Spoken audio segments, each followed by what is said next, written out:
আপনার মুখের একটি কথা আপনাকে কঠিন বিপদে ফেলে দিতে পারে, আপনার জীবনকে শেষ করে দিতে পারে।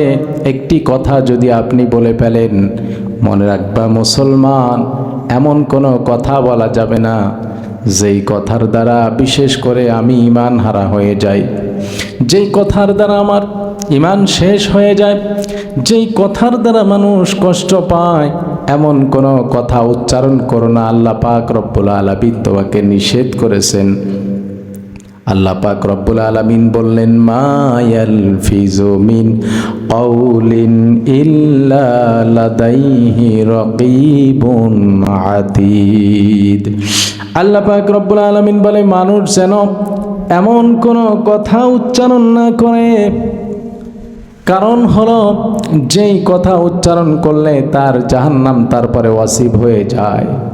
কারণ হলো তার কাছে আমি মা ইয়ালফিজু মিন কাউলিন ইল্লা লাদাইহি রাকীবুন ফিট করে দিয়েছি, একজন ক্যামেরাম্যান ফিট করে দিয়েছি যে সদা সর্বদা তার সব কিছু পর্যবেক্ষণ করবে।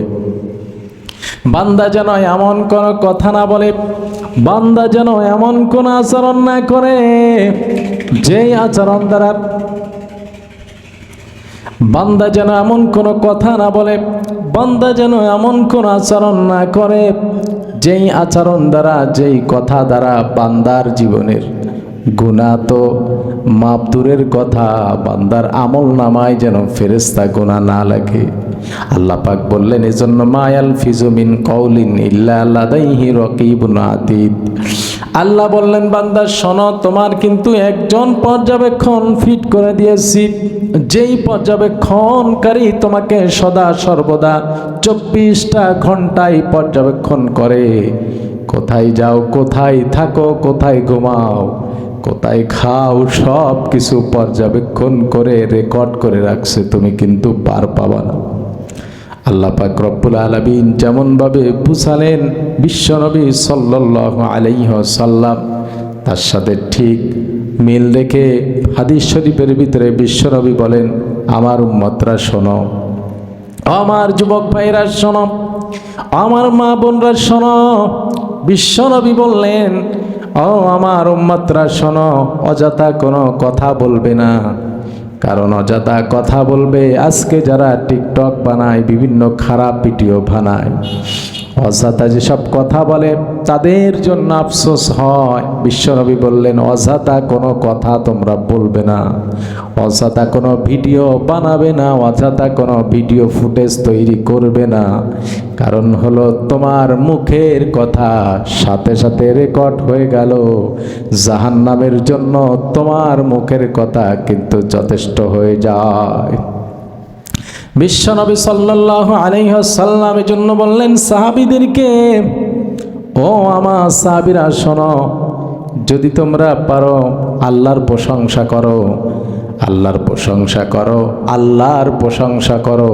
আর যদি আল্লাহর প্রশংসা করতে না পারো, যদি আল্লাহর প্রশংসা করতে যদি একটু বিরতি নিতে চাও, তাহলে সেই সময়ের ভিতরে তোমরা নীরব থাকো, নীরব থাকো, নীরব থাকো, কিন্তু তোমরা অযথা কথা বলে ঈমান নষ্ট করবে না।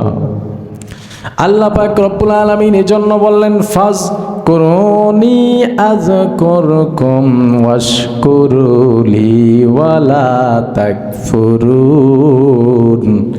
আল্লাহ বলে, বান্দা শোনো, ফাজকুরুনি, যদি তুমি আমাকে স্মরণ করো, আযকুরকুম, আমিও তোমাকে স্মরণ করব। বান্দা যদি তুমি আমার কাছে জান্নাত চাও, আমিও তোমাকে জান্নাত দিয়া দিব। বান্দা যদি তুমি আমার কাছে জাহান্নাম চাও, আমি তোমাকে জাহান্নাম দিব।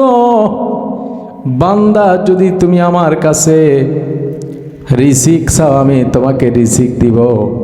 বান্দা যদি তুমি আমার কাছে চাকরি চাও, আমি তোমাকে চাকরি দিব। বান্দা তুমি যদি আমার কাছে ব্যবসা চাও, আমি তোমাকে ব্যবসা দিব। যাদের ব্যবসায় বরকত নাই, আল্লাহর কাছে চাও। আল্লাহ বলে, ফাজকুরুনি, আমাকে স্মরণ করো, আযকুরকুম, আমিও তোমাকে স্মরণ করব। কিন্তু শর্ত আছে একটা, সেটা হলো আল্লাহ পরের শব্দে বললেন, অশকুরিনি, খবরদার শিরকের গুনাহ করবে না।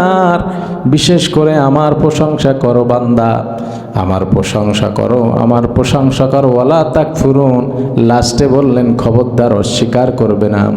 আল্লাহ বলে আমার প্রশংসা করো, আমার প্রশংসা করো, শিরকের ভিতরে জড়াবে না, আর কুফরি করবে না, অস্বীকার করবে না। বান্দা শোনো, তাহলে আমি তোমার সমস্ত গুনাহ মাফ করে তোমার আমল নামায় জান্নাত দিয়া দিব। সুবহানাল্লাহ। এজন্য বিশ্বনবী বললেন চুপ থাকো, কথা বলবে না। যদি না পারো তাহলে জিকির না করতে পারো, স্মরণ আল্লাহ না করতে পারো, চুপ থাকো। কিন্তু খবরদার খবরদার এমন কিছু করবে না যার দ্বারা ফেরেশতা লিপিবদ্ধ করে রাখে এবং সেই লিপিবদ্ধ করা ভিডিও ফুটেজ আল্লাহ তাআলার দরবারে কিয়ামতের দিন হাজির করে। আল্লাহ যেন তোমাকে জাহান্নাম দেয়, জান্নাত না দিতে পারে, তার জন্য যখন ভিডিও ফুটেজ হাজির করবে আল্লাহ তোমাকে কিন্তু তখন জান্নাত দিতে পারবে না।